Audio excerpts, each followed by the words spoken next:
When I was at the very beginning of my career as a clinician, I was given the career advice that I should follow my passion. And I actually think that that is bad advice. I'm Karen Dudek-Brannan, and I help pediatric therapists to map out their career paths so that they can find a way to provide services in a way that feels aligned and fulfilling for them.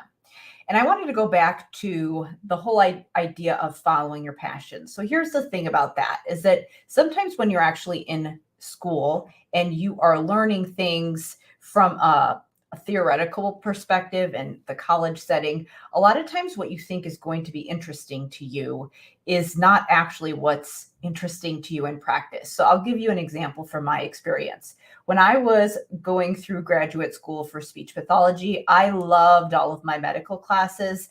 I thought I wanted to specialize in cleft palate and voice disorders and work in a medical setting. And I was just really set on, I really wanted to work in a hospital. I wanted to specialize in that area. And that's what I wanted to do, just because I thought those classes were really interesting.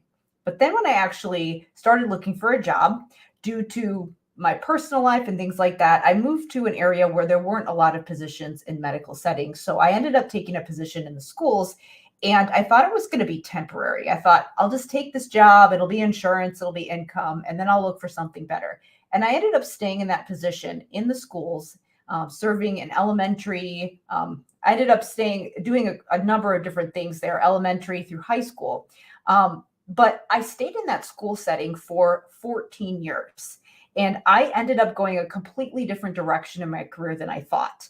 My area of specialization in my doctoral work and in my clinical work ended up being language and literacy, and really focusing more on that educational setting, which was not what I thought I was going to do. I actually hated my language disorders class in college, not because my teacher wasn't good. She was actually amazing. I just thought this area is confusing. I don't like it. And it wasn't something that I thought I wanted to do. But when I actually got into the setting and figured out what I was doing, because I had hands-on experience with it, I actually started to like it. So a lot of times we don't like something. It's not necessarily that it's not in line with what we want to do. It's because it seems scary, it seems unfamiliar, or because we really just haven't tried it yet. And I actually, in the hospital, I didn't like that as much. I thought it was okay, but I never really got comfortable with it. And so I just ended up specializing in educational settings and getting my doctorate in special ed. Now, could I have potentially enjoyed a medical setting too? Maybe, but the thing is that I found an opportunity that just landed in my lap, and I went with it, and I actually enjoyed it. So I think that sometimes with your career, there's not just one right option. There's probably a lot of different options that you could enjoy. And so a lot of times there are things that we have to decide, decisions that we have to make because of our, where we live, our family situation, just geography, our personal lives. All of those different things can cause us to have to make decisions for our careers.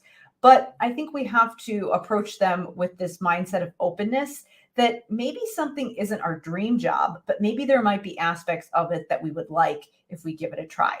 Now, of course, when I do mentor clinicians, I do recommend that they actually start with self-discovery and thinking about what their skills, their talents, and their preferences are. But then we match that up to this idea of experimentation to actually see if that's true. So, of course, you have to keep in mind what your skills are and what your interests are, but we can't be so closed off that we don't appreciate the opportunities that are in front of us. So I think a better piece of advice, rather than follow your passion, is take your passion that you have, bring it to the work that you're doing now, and see if that sparks some interest and some talent that you didn't know was there. So I'm actually walking through a process in the Clinical Leadership Mastermind Facebook group for pediatric therapists who want to map out the next stage of their career. So next week, I'm hosting a roundtable discussion in that group where I'm going to be guiding clinicians through a series of exercises to help them to brainstorm and create a vision for the next stage of their career. So this is ideal for you if you are in a clinical role, you like what you do, and maybe you're not really sure if you want a career transition or not. Maybe you're not really sure if you want to stay in the job that you're in, but you know you could be doing more. Or this is also for people who definitely know that they want to move on to the next thing.